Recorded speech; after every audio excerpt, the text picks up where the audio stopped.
Hello, welcome to Psych Chat here at Men's Radio Station. This is another uninterrupted conversation here at Psych Chat because just like any other radio programs, what tends to happen here is that we are interspersed with ad breaks, but because of the lockdown, we're now doing a recording over the internet, and so we had to tweak a bit how we do things.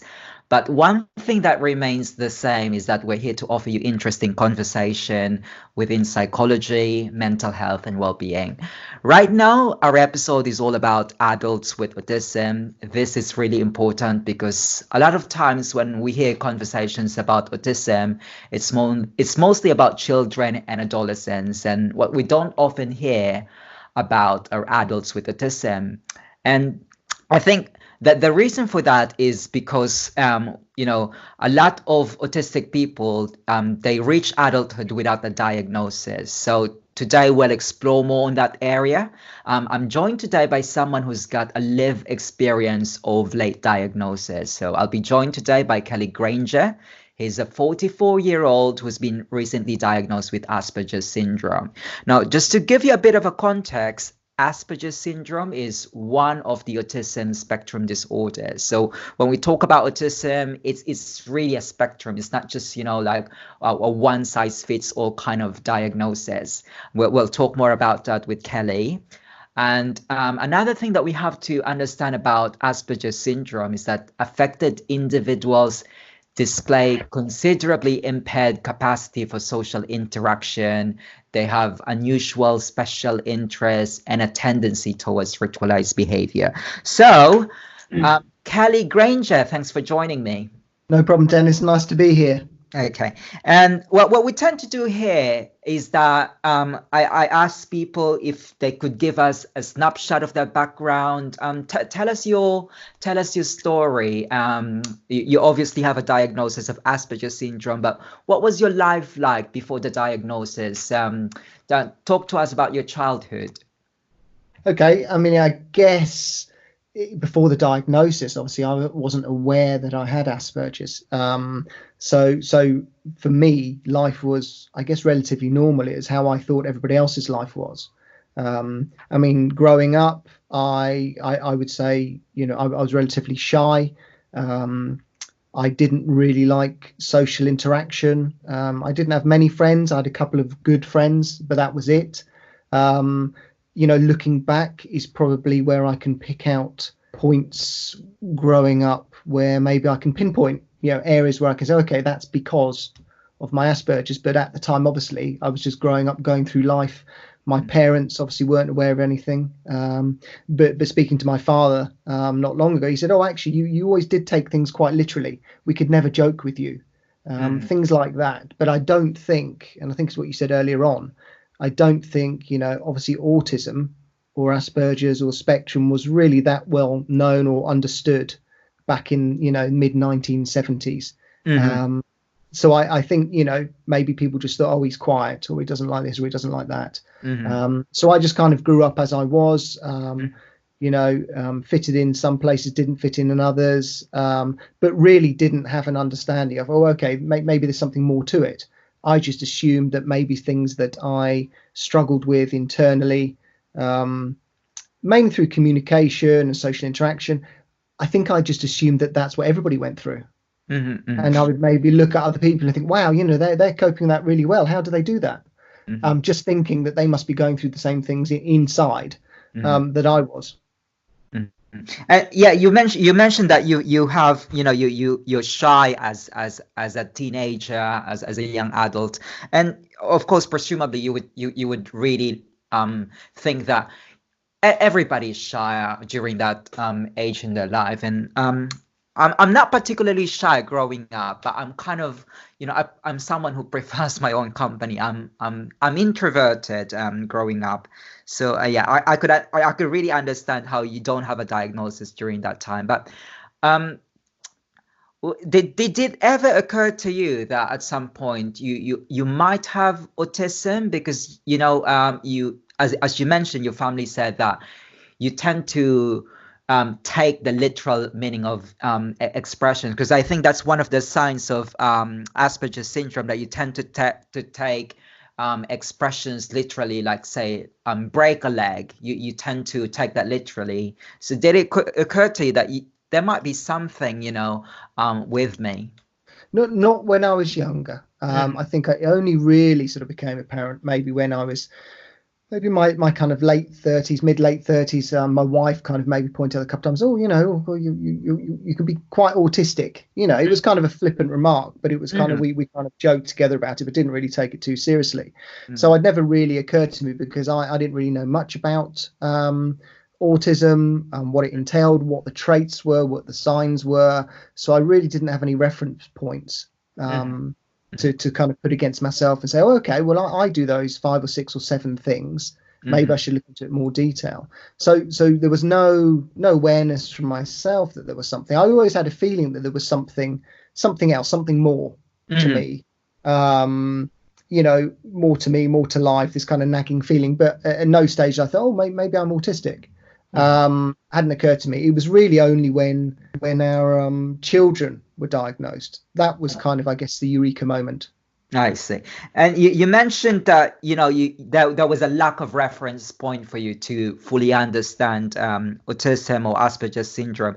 And I think we can actually link it to, lack of, because you were born in the 70s. So there was lack of awareness about what autism is. And I suppose we tend to rely on films.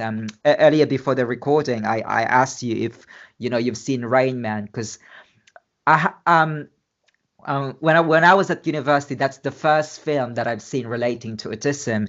And when we mentioned to people that someone's got autism, what we tend to do is you have eye contact, so you cannot be autistic, or you're too articulate, you cannot be autistic, or you can drive, you must not be autistic.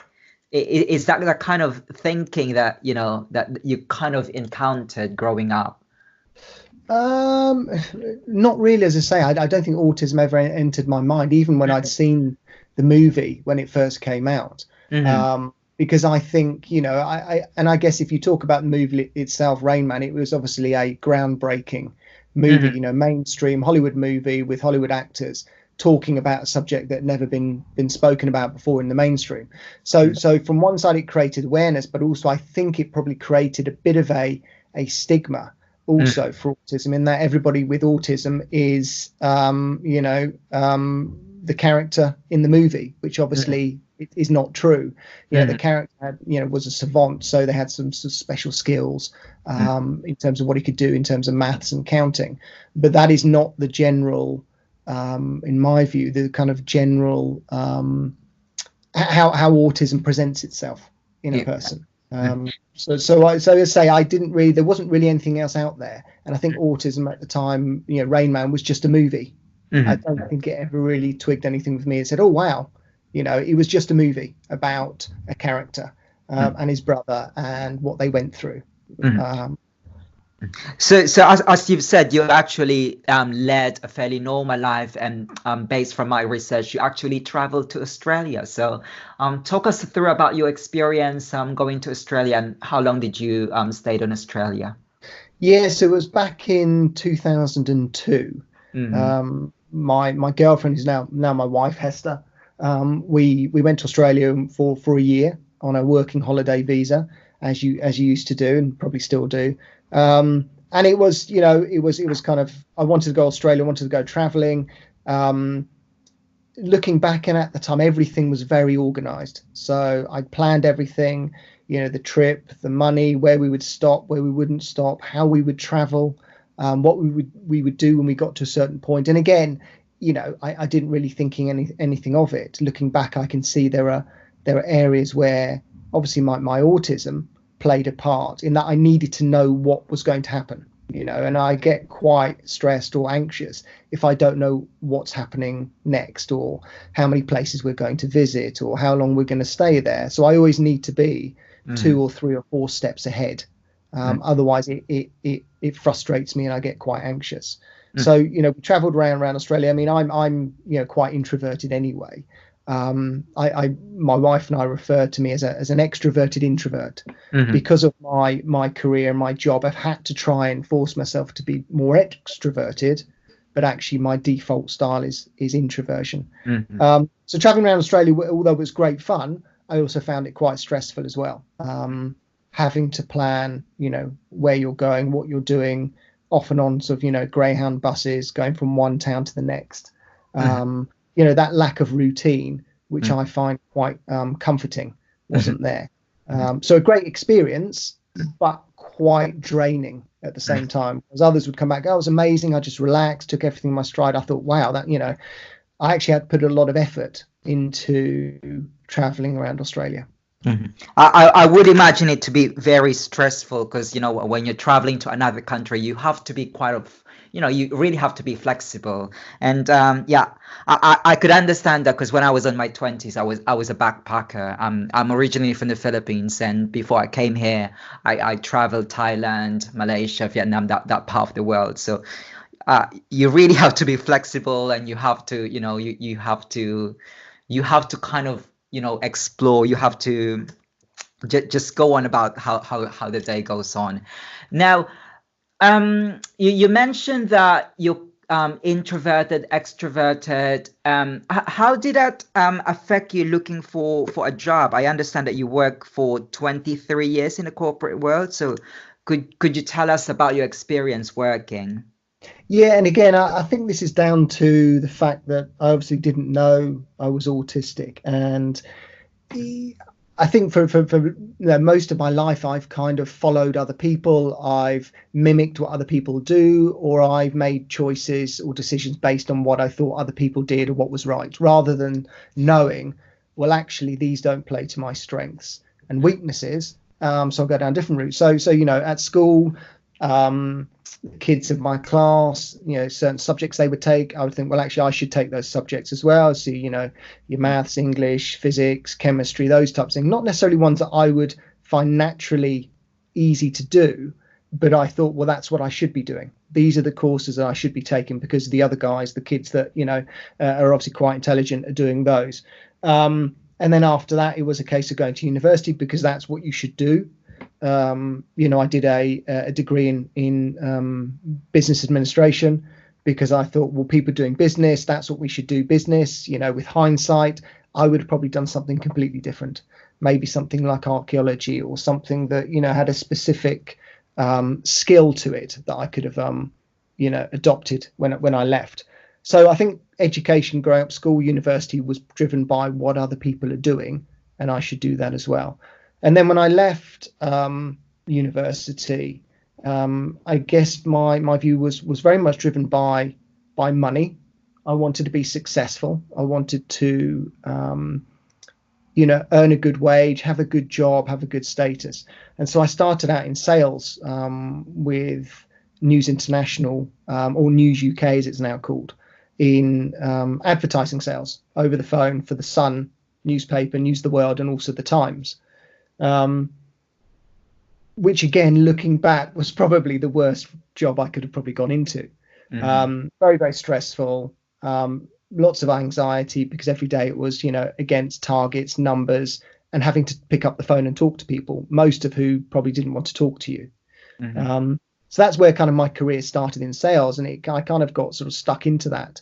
And I went from advertising sales into recruitment consultant in London, recruiting for the large investment banks.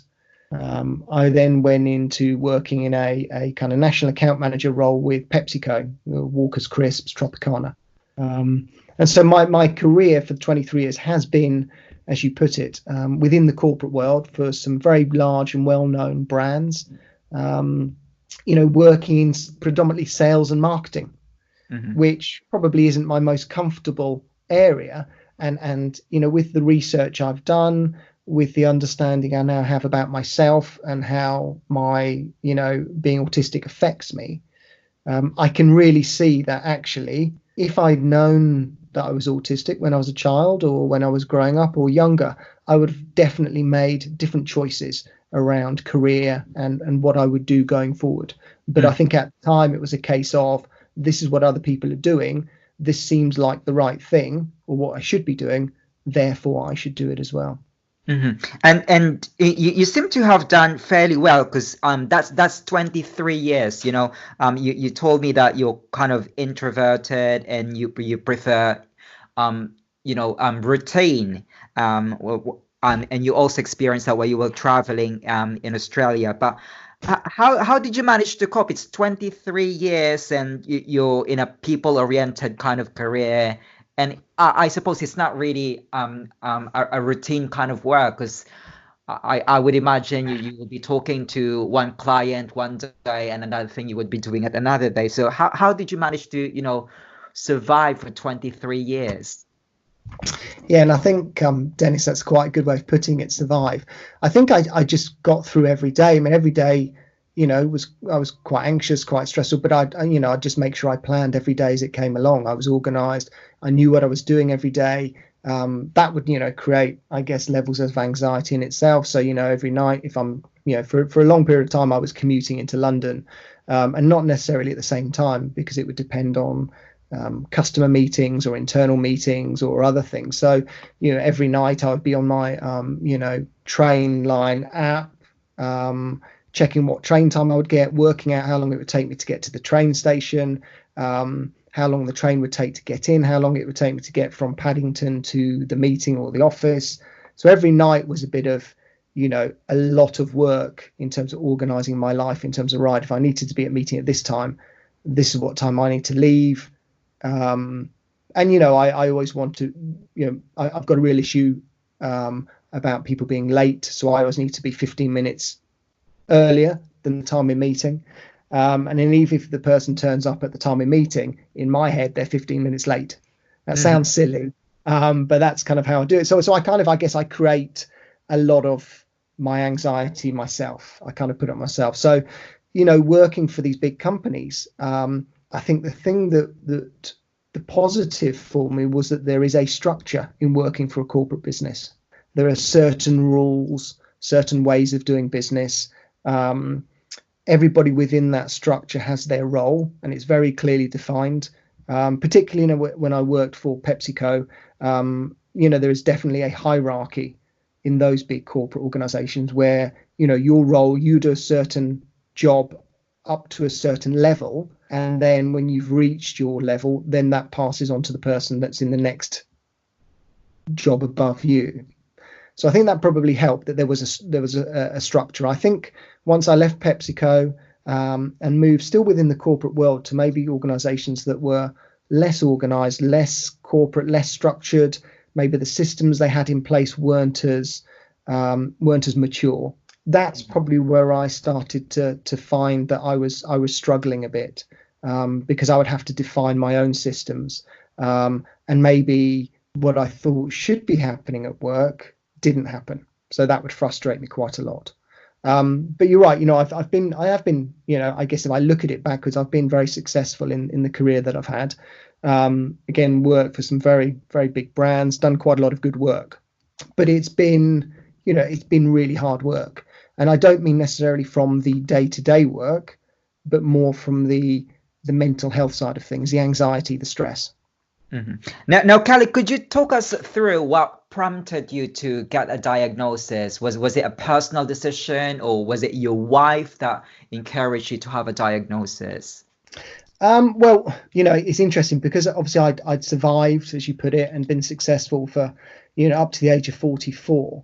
But as I mentioned before, I'd always felt a little bit different, the way I thought, the way I felt or didn't feel about certain things. Empathy, wasn't always a strong point for me.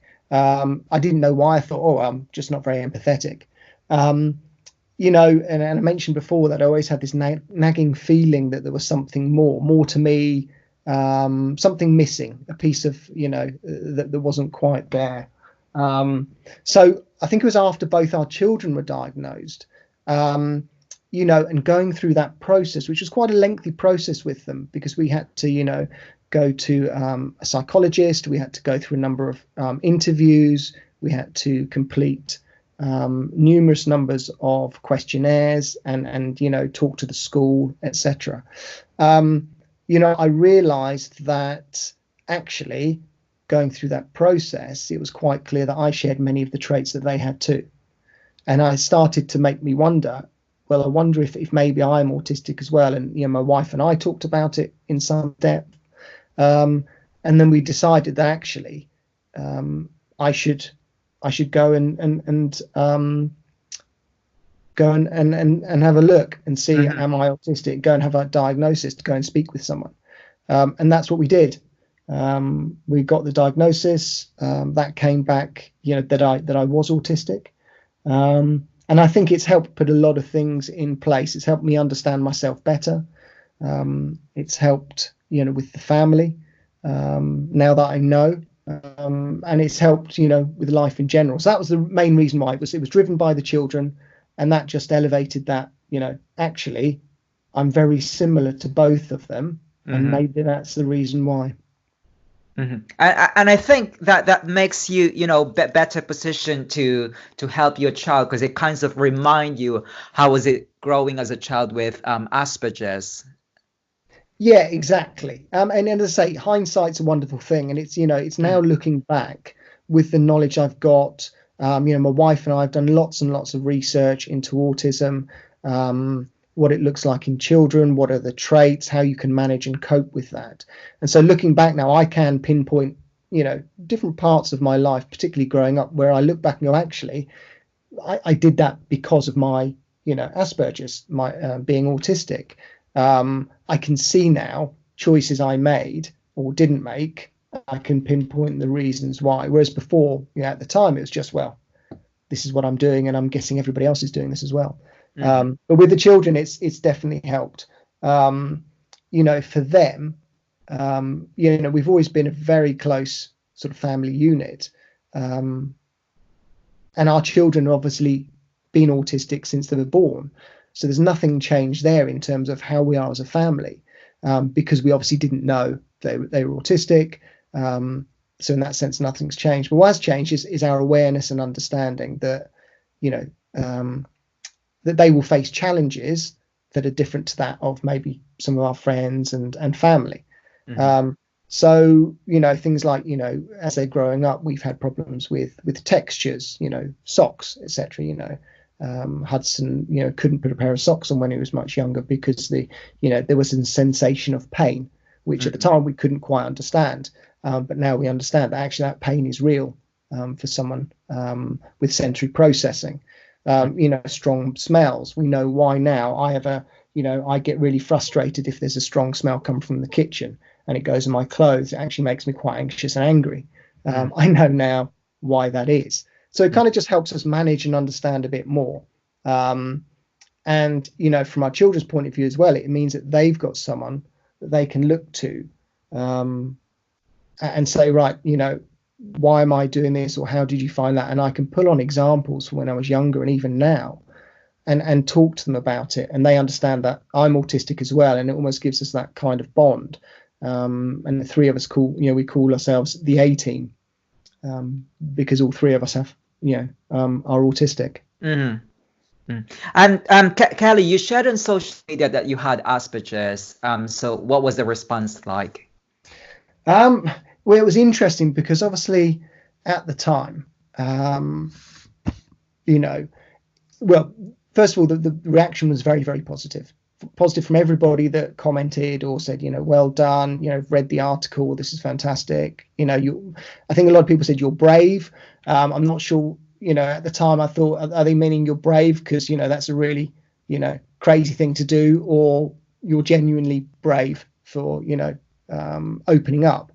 I obviously had reservations about telling others about my diagnosis full stop, because my experience is that, mental health in general, particularly amongst men, is can be seen as a weakness. And I was worried that this was the same with autism.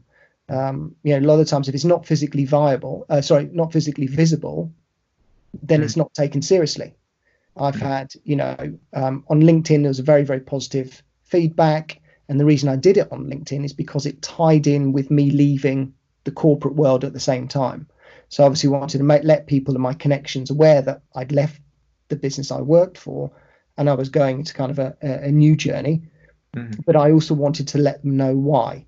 And the main driver to that was being autistic or being diagnosed and understanding better what worked for me and what didn't. Mhm. But in terms of face to face, I've had mixed responses when I've told people directly about it. Some positive, one person I told laughed and kind of said, "Really? Well, you don't look autistic," Mhm. almost kind of scathing about it because, well, if I can't physically see it on you, is Mhm. it true?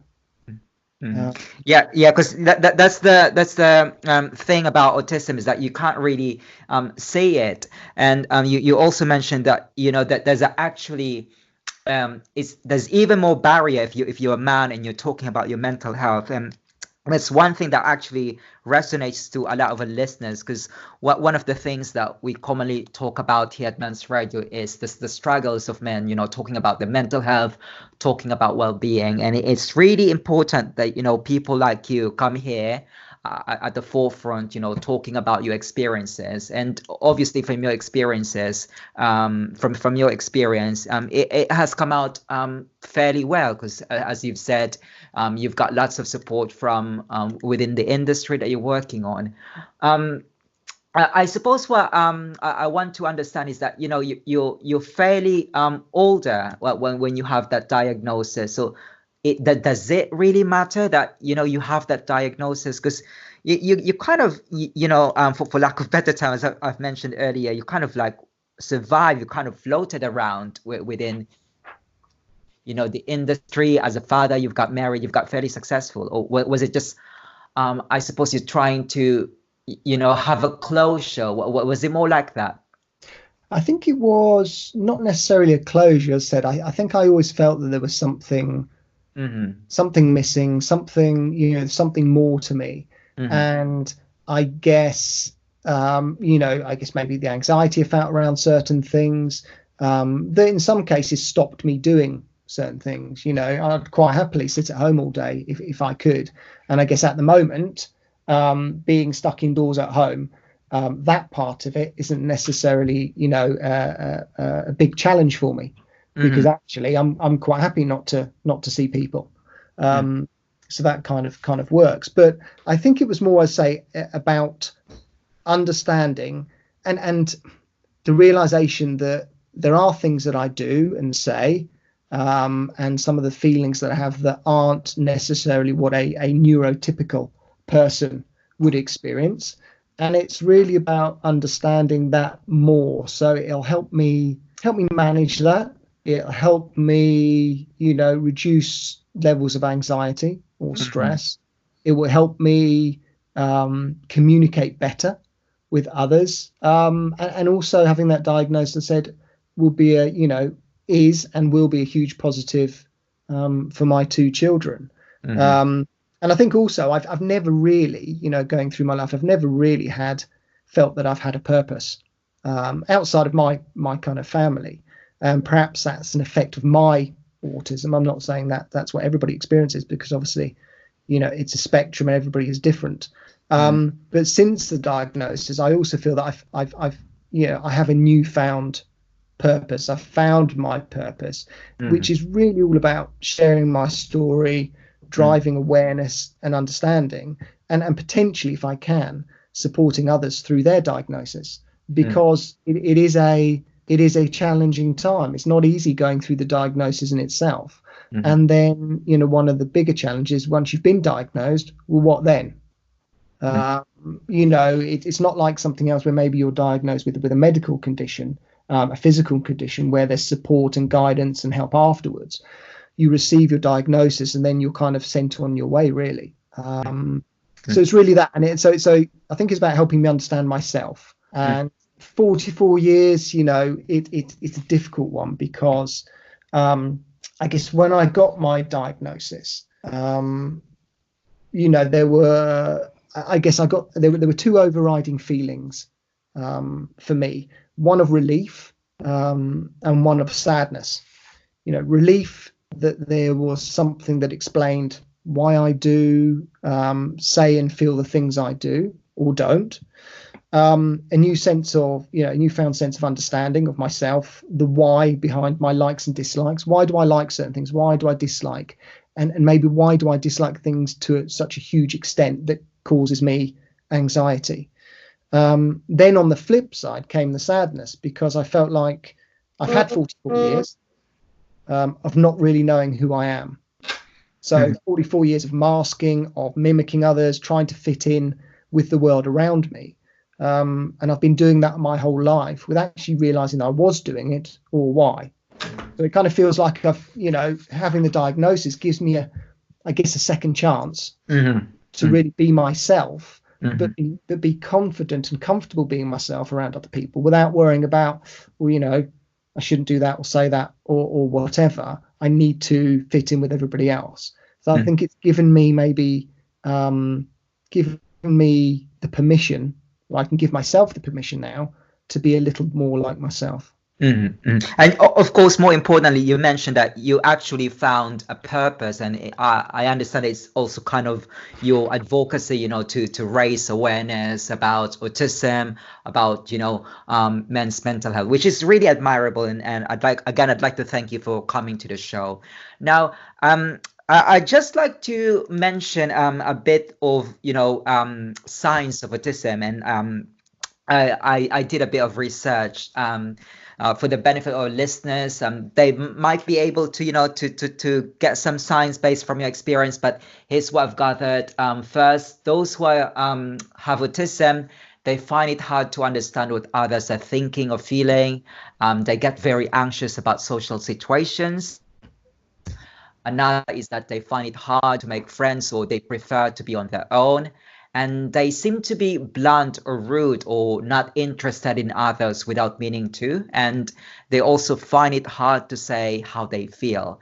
And another is that they take things very literally. For example, I've mentioned this earlier, they may struggle to understand sarcasm or phrases like break a leg.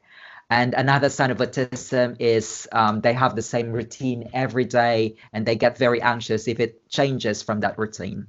So again, for the benefit of our listeners, there are lots of autism resources. You could, visit National Autistic Society.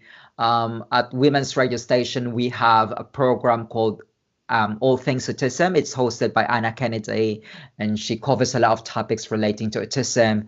And of course, the NHS website, it also offers a range of resources about autism. Now, going back to you, Kelly, I just want to explore another element of your experience. Let's focus now to your family.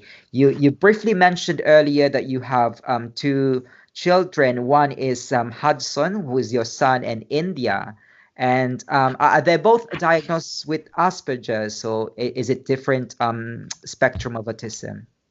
They're both diagnosed with Asperger's. They also have some, extra elements. So when I was talking about things like textures, so Hudson has sensory processing disorder as well. So he finds certain materials, certain textures. He doesn't, he can't touch or feel those because they either hurt him or they feel uncomfortable. He also has what? Well, again, like I said, like socks, or like his duvet. One night his duvet will be fine, the other night, it feels uncomfortable. He can't have it on him.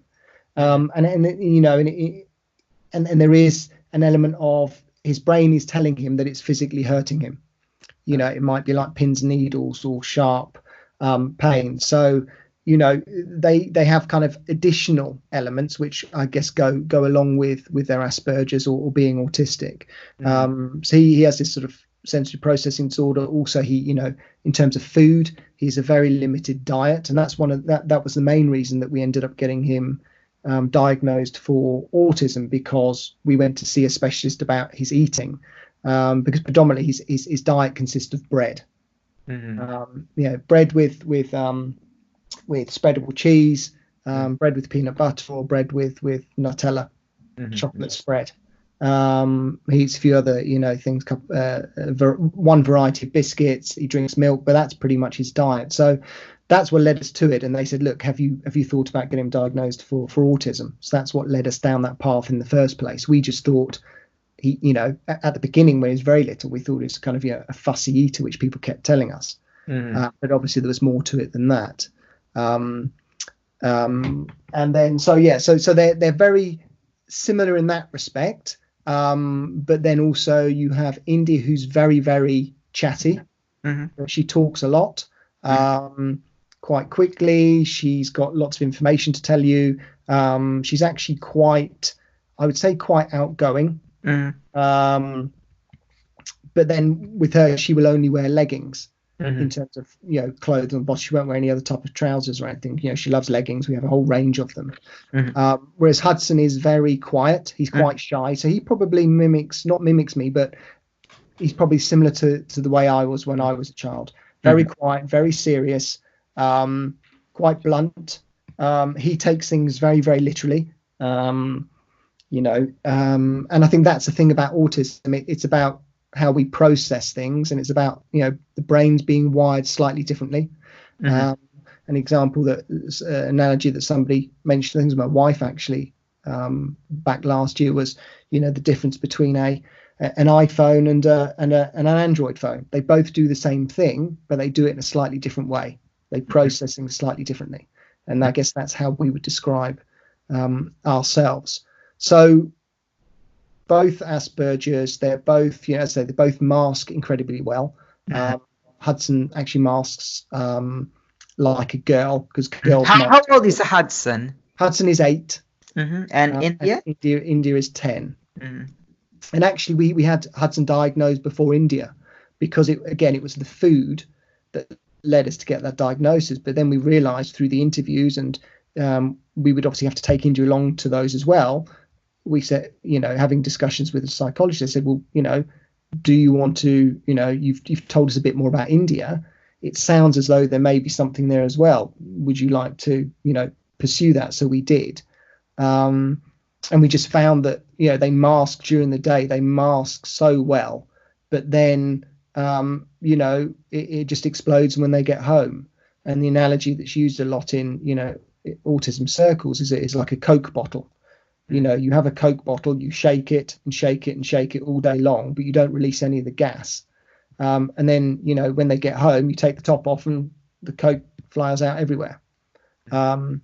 Which just kind of help us understand them a bit more and what they need at school. So working with the school, we've tried to put in place certain times of the day, or when they're feeling anxious, they can go and have, 5 minutes out, 10 minutes out to kind of release some of that pressure, so that it doesn't bottle up inside them. And what does your children think about you being autistic?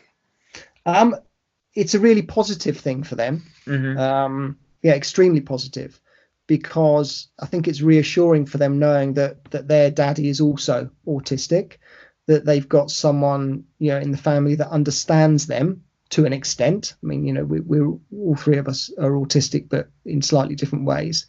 So I understand what they're going through, understand their world. And as I said before, we call ourselves quite openly the A-team. So they know that some of their responses or some of their actions, I'll understand what they're going through. Now, on the flip side, because I'm autistic, some of my traits, I get quite frustrated and I'm not very patient. So actually, sometimes the fact that I'm autistic can have, the other effect, in that maybe I'm not as patient or as empathetic as you would think I would be, because I'm also autistic myself. So we have a good balance, because my wife obviously isn't autistic. She's very extroverted. She's very outgoing. She's very encouraging, very positive.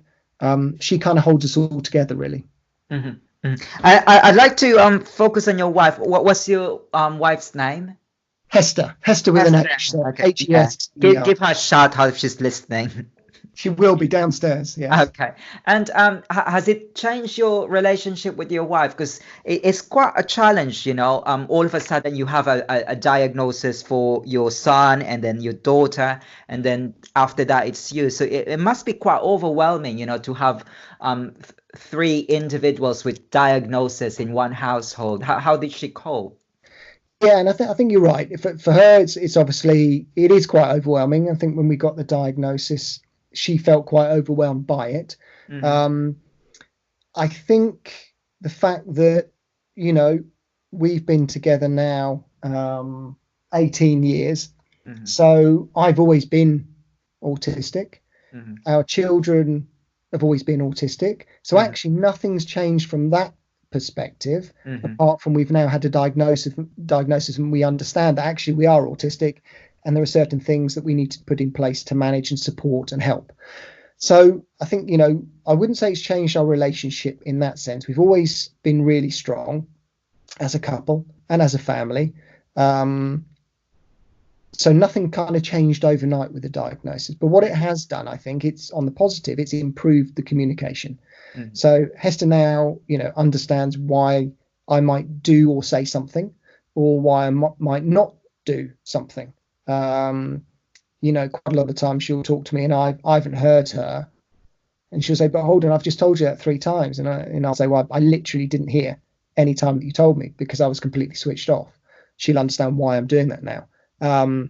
But on the flip side, I now know if I may be doing or saying something that's maybe inappropriate or maybe too blunt, and I'll take a step back and go, actually, that probably wasn't the right way to approach it. I understand now what I've done and why. So I think it definitely helps us knowing about these traits, and then we can kind of support not just myself, but the children and also Hester, because from a mental health point of view, she's living with 3 people who are autistic. We have certain traits, certain ways of doing things that, I can imagine sometimes are quite frustrating and difficult to understand. So I think for her as well, it's important for her mental health that we all understand what we're doing, why we're doing it, and how we can, I guess, manage it better. But what it has done, I would say, as a couple, but also as a family, it certainly brought us much closer together, if that were possible. And it also helps us as parents, because, we work really hard together as a unit, as a team, to ensure that both India and Hudson thrive. And that's about us constantly fighting for them, to support them as children growing up, but putting things in place around them, not just at home, but outside and at school, to make sure that, they have the best opportunities they can have. And I suppose the diagnosis, especially for you, I think that Hester just took it as sort of validation, because as you've said, you've known each other for quite some time. So she probably, kind of understand your personality and how you navigate in life. So yeah, it's really an interesting story. But what I'm interested is, have you met any family who has the same situation as yours? Yeah, I mean, since the diagnosis, we obviously now take part in groups, families who have members that are autistic, whether it be children. But I mean, we haven't met, to be honest, that many adults that are autistic. It's more around children. I think that's where a lot of the support and advice and groups are. It's around, helping your children, which is fair enough. So yes, we've met lots of other families, lots of other groups. But as I say, it is a spectrum, and, we could have 10 families in the room, and their children that are autistic, they're all completely different. There would be some subtle similarities in terms of their traits, but, they would all have very different interpretations, I guess, at how their autism would manifest itself. But it's certainly helpful to talk to other families about what they're going through, not the least that it means that there's somebody else out there that understands what they're going through, the challenges, and times it can be very, very difficult. Even some days, getting out the front door can be challenging because something might not be right, or the shoes might not fit properly, or whatever it might be, and there's a bit of a meltdown. So knowing that there are other people out there that are going through the same, and that you can share your stories and maybe some of the solutions you've come up with that you can try as well, I think that really helps to build some sort of group or community around you that are also going through a similar And these groups are the formal groups for the benefit of our listeners. Some might be interested, being part of this group. I understand you're based in Reading, but is this a national group or is just Reading-based group? We have obviously friends that are at school, parents of school children that we found out after the diagnosis their children may have been autistic as well. But what we've tried to do is we've tried to set up our own group recently, a Facebook group, which is called Perfectly Autistic. And it's really to help parents and partners both before and after diagnosis, because I mentioned earlier on that once you have a diagnosis, you're really left to your own devices. You're kind of sent on your way. There isn't really any kind of follow-up, not in our experience, and we've spoken to other parents as well, that you're really left to go and work out what you do next. When we were handed the report for both the children and myself about our diagnosis, we weren't really provided with anything else, not even a leaflet to say this is what you should do next or this is where you should go. So we're both very proactive. We started reading as much as we could, understanding as much as we could. My wife's done a understanding autism course that she's kind of now qualified, and there's so much support and help out there, but if you don't know where to look or how to find it, you risk actually not getting any support or help at all. So that's why we set up Perfectly Autistic, which offers help and support, and it's able to signpost people in the right direction to where they can find support, or even just talk to somebody, say, right, this is what's happened, this is what we went through. Both for children, but also for partners, for adults that have been recently diagnosed. What should they do next? Where should they go? What support is there out there? How do they find it? And it's really important, like if you listen to stories such as yours, there's a power in storytelling. I just want to understand this Perfectly Autistic. Is this a website that you set up, or is it a charity?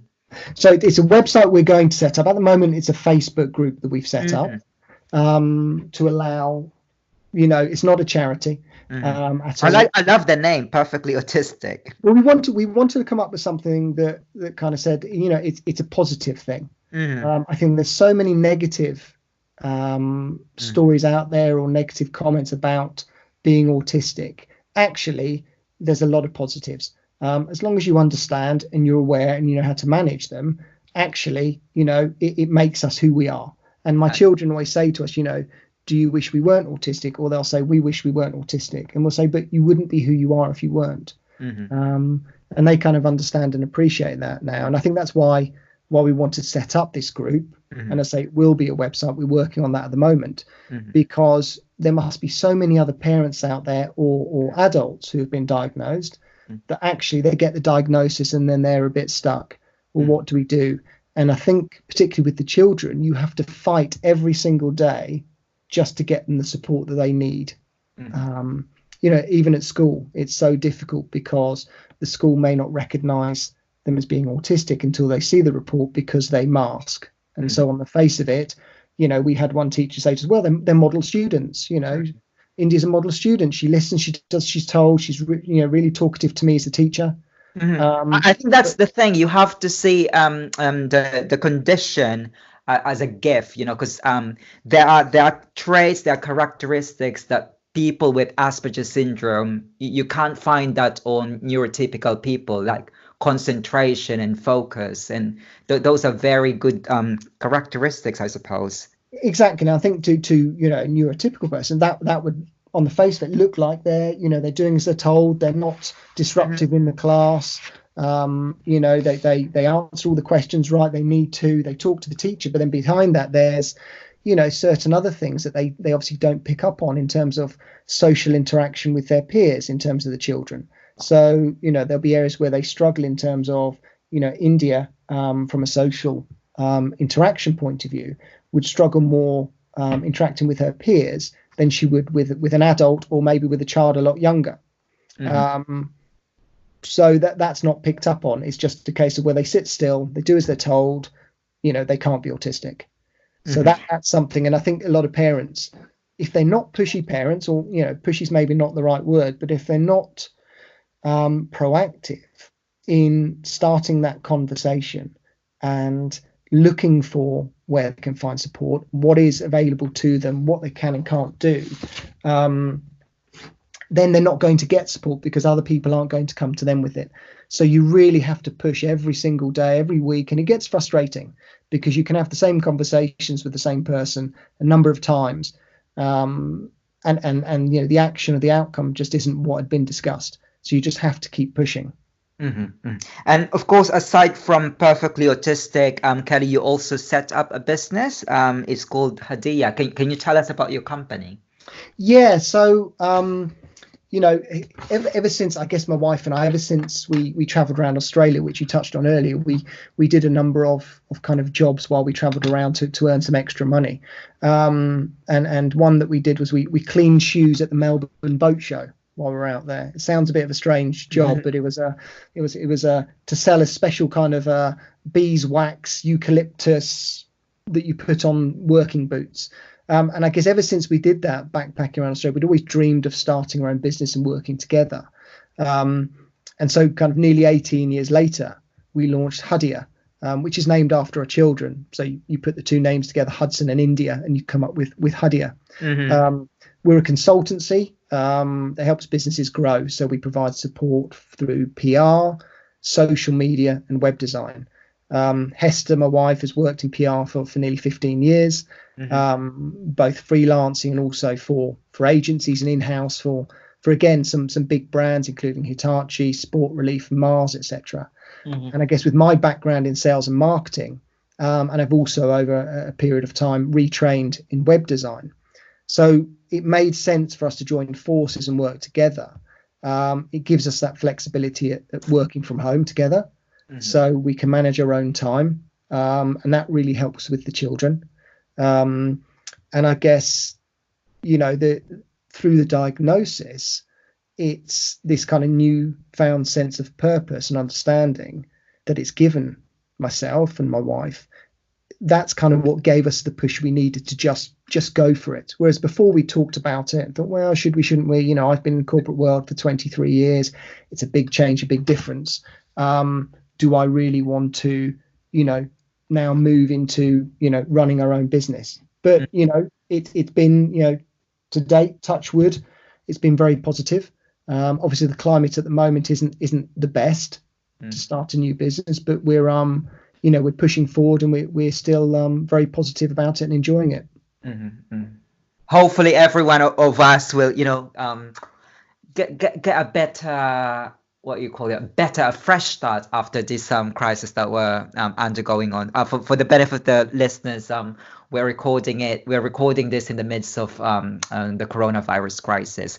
But anyway, Kelly, what I'd like to understand is, you know, you're dealing with your family, with your children, and you also have your own business. But why is it that you took the courage to raise awareness of Asperger's? And I could really sense your passion about this. Why is this so important to you? I think it is awareness. It's not just awareness. I think it's acceptance as well. Because, you know, there's some awareness out there, but not a lot. I'd say before our diagnosis, before we got into the process with the children, I really didn't know much about autism, what that meant, what some of the challenges are. I didn't realize that it was a spectrum disorder, that, you know, people who are autistic have many different traits and varying degrees of those traits. So I think for me, it's the driving factor, I think, was the experience that I've had with myself, but with our children as well. You know, that's obviously the key driver, that now I understand what the challenges are, how difficult it can be, not just being autistic, but having, you know, children that are autistic and the daily things you have to go through. But also, I just think in terms of the support and being able to access that, you know, my wife's a lot more proactive and engaging than I am, and she's done an amazing job finding and seeking out this support for our children, for myself as well.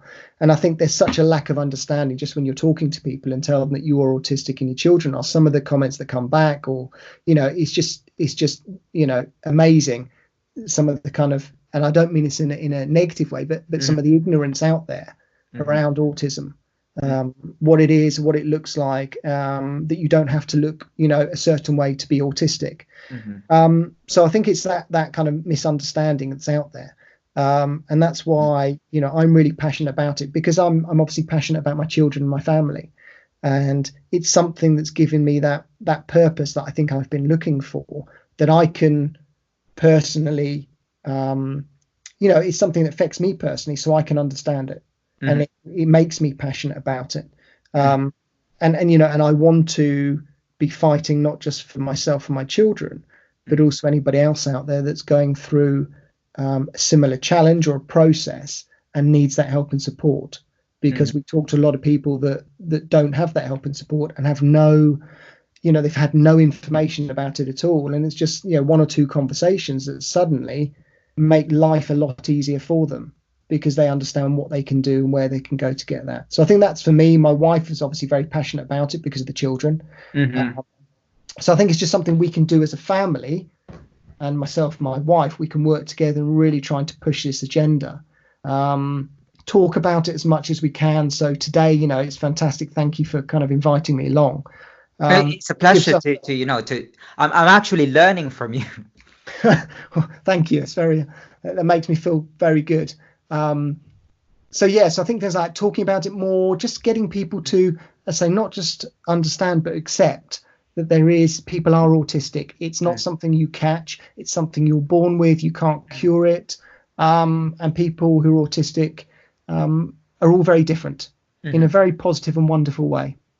Now, Kelly, in 2 minutes, could you share to our listeners what strategies would you use to make your life easier, especially for those people who've just recently learned about the autism diagnosis? Just give us in 2 minutes. Sure. So I think a lot of it is around understanding the traits, understanding what makes yourself or your children anxious, and then preparing around those. So it's about preparing a lot more than you would normally.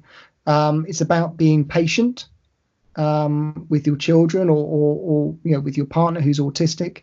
And it's about communicating in a different way. So how you explain things. If somebody's very literal, make sure that you're explaining things that they will understand, that, you're not meaning, certain things, and they take them literally.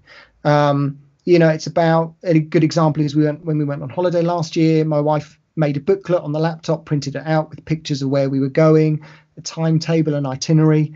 We wouldn't have thought to do that before, but it made the whole process and experience of just being in the airport and getting on holiday for the children so much better, because they knew what was going to happen. They had a heads up. So we now ask a lot more questions of the children about how they're feeling. We get them to give us a scale of 1 to 10, 10 feeling really bad, 1 feeling great. But before the diagnosis, we wouldn't have thought of that, because they held it all in, their anxiety, but would only let it out behind closed doors. So I think it's about just being patient, learn to communicate slightly differently, and just being aware of maybe some of the anxiety that they're going through. And I think the fundamental thing here as well is acceptance, and that's really a lovely message, Kelly. Again, thank you for joining us. It's been a very informative and insightful discussion about autism, about Asperger syndrome. Now, I'd just like to remind our listeners, whether you're old or young, life as an autistic person or adult, like Kelly, can bring particular challenges, and we've heard that from the lived experience of Kelly. And although it may feel like you're alone, help is available. Just like Kelly, he has this resource called Perfectly Autistic. This is a Facebook page at the moment, but this is a wonderful resource. He's signposting where you can actually get help. Again, I'd like to remind our listeners that if you want to explore more about autism, there's National Autistic Society, and there's also Anna Kennedy online at Women's Radio Station, and there's NHS website. Now, I'd like to take the last few seconds to invite you to visit my website, www.psychreg.org. And if you missed this episode, You can always dip into SoundCloud and, of course, on our website. Again, Kelly, it's been a wonderful conversation with you, and thanks for joining me. Thank you for having me, Dennis. Take care. Okay.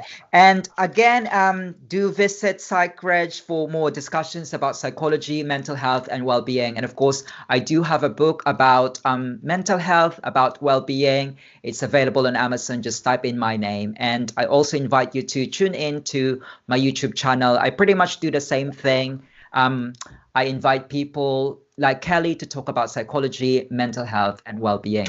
Again, this is Dennis Relojo-howell. You're listening to Psych Chat here at Men's Radio Station, and have a lovely week.